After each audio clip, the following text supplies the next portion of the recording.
Assalamualaikum warahmatullahi wabarakatuh. Selamat datang di kanal YouTube Inna Varian bersama aku Dewi Syafrina. Di video kali ini aku ingin menceritakan pengalamanku dalam kepenulisan cerita anak, baik pengalamanku dalam praktik menulis cerita anak maupun hasil belajarku dengan beberapa penulis cerita anak. Selamat menyimak. Nah, seperti aktivitas menulis pada umumnya, kita selalu mempertanyakan mau menulis tentang apa ya? Nah, di sini kita akan membutuhkan ide-ide. Dari mana sih datangnya ide? Ide itu bisa datang dari pengalaman masa kecil, seperti cerita Kina dan si Kelinci Gembil karya Maudy Ayunda, atau cerita Ada Owa di Pinggang Wiwit karya Pristian Wulanita yang berasal dari pengalaman masa kecilnya. Ide juga bisa datang dari benda kesukaan kita. Misalnya ketika aku menulis cerita Mengapa Bubu Mengeluh, cerita ini tentang buku yang sudah lama berada di kardus sehingga dia berdebu, berjamur, dan rusak. Ini sebenarnya adalah kondisi buku-bukuku di rumah. Ide juga bisa datang dari hasil pengamatan kita terhadap aktivitas anak-anak. Pada usia tertentu, misalnya anak-anak suka bermain apa, suka tokoh apa, atau ketakutan terhadap apa, itu bisa kita jadikan sebagai ide cerita. Ini juga yang terjadi ketika aku menulis cerita Cica Sayang Kucing yang terinspirasi dari keponakanku sendiri yang berusia 3 tahun. Ide juga bisa pertama kali datang ketika kita memikirkan nilai apa yang ingin disampaikan di dalam cerita. Misalnya berhubungan dengan anak-anak tadi, ada anak yang sangat susah diajak mandi atau makan, atau susah diajak membereskan mainan. Nah, dari situ kita bisa terinspirasi, kita ingin menulis cerita yang ingin menyampaikan nilai bahwa kita harus menjaga kebersihan dengan mandi, kita harus menjaga kesehatan dengan makan, dan sebagainya. Atau ide juga bisa datang dari legenda, mitos, atau kebudayaan khas suatu daerah. Ini unik sekali seperti cerita yang ditulis oleh Maya Lestari yang berjudul Smong, si raksasa laut. Cerita ini berasal dari legenda rakyat Aceh. Oke, setelah kita punya ide, apa harus kita lakukan? Ada 2 hal yang perlu kita tetapkan. Yang pertama, apa permasalahan yang dihadapi tokoh? Yang kedua, siapa tokoh yang terlibat dalam cerita? Nah, dalam menulis cerita anak, bisa jadi kita menentukan permasalahannya dulu baru tokoh, atau menentukan tokohnya dulu baru permasalahan. Nah, misalnya dalam penulisan cerita anak kita ingin menentukan permasalahannya dulu. Nah, di sini ada rumus menentukan permasalahan dalam cerita anak ala Maya Lestari GF. Di sini rumusnya adalah tokoh A ingin titik-titik tetapi titik-titik. Mengapa menggunakan rumus ini? Karena permasalahan itu pada umumnya muncul dengan formula ini. Tokoh A ingin apa? Kemudian, apa halangan yang menghambat dia untuk mencapai keinginan itu? Sehingga nanti untuk menentukan plot, kita berangkat dari permasalahan yang sudah kita tentukan.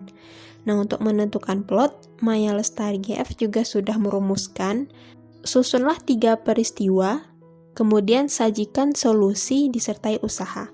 3 peristiwa ini maksudnya ada situasi yang berganti-ganti, menjelang tokoh ini menemukan solusi. Nah, bagaimana contohnya? Nah, di sini ada contoh ide dan alur cerita yang aku tulis. Untuk jenjang pembaca, ini bisa ditentukan di awal atau di akhir cerita.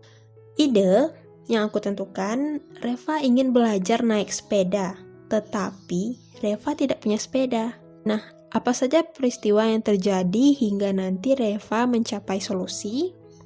Yang pertama, Reva meminjam sepeda Sandi, tetapi Sandi baru main dan tidak mau meminjamkannya. Yang kedua, Reva meminjam sepeda kakek, tetapi terlalu tinggi. Yang ketiga, Tini mau meminjamkan sepedanya, tetapi terlalu kecil. Nah, solusinya bagaimana? Ingat, solusi ini datang karena usaha, bukan secara tiba-tiba. Reva meminjam skateboard abangnya sehingga teman-temannya penasaran. Sandi pun ingin meminjamkan sepedanya dengan syarat Reva meminjamkan skateboardnya. Akhirnya Reva bisa belajar naik sepeda. Nah, begitu contoh sederhananya. Nah, selanjutnya kita akan menentukan tokoh. Dalam cerita anak, ada 2 jenis tokoh, yaitu tokoh orang dan tokoh bukan orang. Biasanya untuk tokoh orang, anak-anak itu lebih suka dengan tokoh-tokoh yang dekat dengan dirinya. Jadi, tentu saja untuk cerita anak, tokohnya juga, tokoh utamanya adalah anak-anak, walaupun nanti juga ada orang tuanya, ada tokoh-tokoh yang lain. Nah, selain itu, untuk tokoh bukan orang, misalnya kita ingin jadikan binatang sebagai tokoh cerita. Nah, kita jangan lupa untuk tetap membawa karakteristik binatang itu sebagai karakter tokoh. Dan inilah yang sempat terlupa olehku ketika aku menulis cerita Berry Main Air. Berry Main Air ini bercerita tentang seorang anak yang suka bermain air, tetapi kesukaannya itu mengganggu orang lain dan tentu saja menghabiskan banyak air. Suatu hari dia sakit, kemudian ibunya memberikan solusi. Di sini aku menjadikan berang-berang sebagai tokoh utama. Secara sekilas memang terlihat tepat karena berang-berang adalah binatang yang hidup di air, kemudian cocok dengan tokoh yang suka bermain air. Tetapi ketika muncul permasalahan Berry sakit karena bermain air, itu sudah tidak cocok lagi karena tidak mungkin seekor berang-berang yang suka bermain air dan hidup di air bisa sakit karena bermain air. Nah, di situ letak tidak logisnya dalam penentuan tokoh. Sehingga untuk menentukan tokoh kita tetap harus berhati-hati, tidak sekedar tempel tokoh ini, tokoh itu untuk bermain di cerita yang kita buat. Oke, setelah ada ide, ada permasalahan, ada tokoh, kita mencoba menulis paragraf pembuka. Sini aku mencontohkan bagaimana perbandingan paragraf pembuka yang aku tulis sebelum dan sesudah revisi. Pada gambar bagian atas terlihat di sana judul cerita yang aku tulis adalah Lala Mogok Kerja. Kemudian di bawah adalah cerita yang sudah direvisi dan sudah diterbitkan yang berubah judul menjadi Lala yang Redup. Teman-teman bisa membandingkan pembuka sebelum direvisi dan setelah direvisi bagaimana. Aku sendiri merasa sebelum direvisi paragraf pembukaku sangat ribet, terlalu banyak yang dideskripsikan. Ada hal-hal yang tidak penting untuk dideskripsikan. Teman-teman bisa membandingkannya. Nah, kita juga bisa melihat contoh kalimat pembuka yang ditulis oleh penulis-penulis lain. Misalnya di sini penulis membuka ceritanya dengan latar tempat, latar waktu, ada juga dengan dialog, dengan sapaan atau pengenalan tokoh, dengan tindakan tokoh, kondisi tokoh, ataupun perasaan tokoh. Nah, teman-teman bisa memilih cara membuka paragraf yang lebih bervariasi karena misalnya untuk memulai cerita dengan latar tempat itu sudah sangat familiar. Seperti misalnya di sebuah rumah, di sebuah hutan yang rindang, itu sepertinya sudah sangat familiar dan padahal masih banyak cara-cara lain untuk membuka cerita. Atau misalnya menggunakan latar waktu. Penulis-penulis sudah lama meninggalkan pembuka pada suatu hari. Jadi jangan sampai kita masih menggunakan pembuka seperti itu. Nah, selanjutnya dalam menulis apapun, sebenarnya dalam menulis cerita ada teknik yang dinamakan show, don't tell.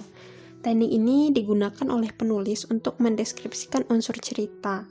Nah, di sini aku mencontohkan unsur yang dideskripsikan itu adalah karakter tokoh dan nilai dalam cerita. Misalnya perhatikan pada contoh di sebelah kiri, ada contoh kalimat yang ditulis dengan teknik tell dan di bawahnya ditulis dengan teknik show. Teman-teman bisa membandingkan mana yang lebih menggambarkan kondisi tokoh. Rani menutup pidatonya dengan perasaan puas. Pembaca tidak bisa sebenarnya tahu bagaimana perasaan puas itu. Nah, di sini pada teknik show lebih dijelaskan lagi perasaan puas itu seperti apa. Sebelah kanan, kita bisa membandingkan bagaimana seorang penulis menunjukkan nilai dalam ceritanya. Jadi, teman-teman bisa lihat pada teknik tell inilah bentuk yang perlu dihindari oleh penulis. Nah, berkaitan dengan ini, dalam menulis cerita anak, sampaikanlah amanat melalui dialog atau tindakan tokoh, sehingga penulis bisa memberikan perhatian pada plot cerita saat menulis agar anak sebagai pembaca memiliki pengalaman membaca cerita, bukan membaca nasihat. Karena sebenarnya anak itu mampu untuk menyerap informasi atau pesan implisit dalam cerita, sehingga kita sebagai penulis tidak perlu khawatir.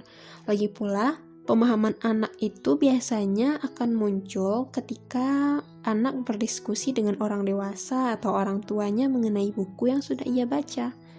Nah, selanjutnya tambahan yang ingin aku sampaikan, bolehkah kita menghadirkan metafora dalam cerita anak? Mungkin teman-teman pernah membaca cerita yang menjadikan sesuatu untuk mengiaskan sesuatu yang lain. Nah, misalnya pada cerita ada Owa di Pinggang Wiwit, karya Pristian Wulanita. Di sini penulis jadikan Owa untuk mengiaskan tumor di pinggang, karena cerita ini berkisah tentang seorang anak yang mengidap tumor. Atau pada cerita The Bad Mood and the Stick. Di sini awan mengiaskan bad mood. Kemudian ranting mengiaskan penyebab bad mood. Kita tahu bahwa bad mood itu adalah sebuah hal yang abstrak untuk dipahami oleh anak karena berkaitan dengan emosi. Atau pada cerita What Do You Do With That Idea, karya Kobi Yamada. Di sini penulis menggunakan telur untuk mengiaskan ide. Teman-teman bisa mengeksplorasi yang lain, mengimajinasikan hal lain untuk mengkonkretkan topik-topik yang abstrak, sehingga akan muncul cerita-cerita yang unik nanti. Nah, yang terakhir, inilah tampilan draft khusus buku bergambar atau picture books. Nah, di dalam draft ini ada 3 kolom. Yang pertama kolom halaman, narasi, kemudian panduan ilustrasi untuk memandu ilustrator dalam membuat ilustrasi sesuai dengan narasinya. Oke, mari kita menulis dan terus belajar. Semoga apa yang aku bagikan di video kali ini bisa menambah rasa ingin tahu teman-teman untuk terus belajar mengenai kepenulisan cerita anak. Oh ya, jangan lupa cek kotak deskripsi di bawah video ini karena aku melampirkan beberapa tautan untuk memperkenalkan kepada teman-teman cerita-cerita anak yang aku suka atau tautan yang berkaitan dengan kepenulisan. Terima kasih. Assalamualaikum warahmatullahi wabarakatuh.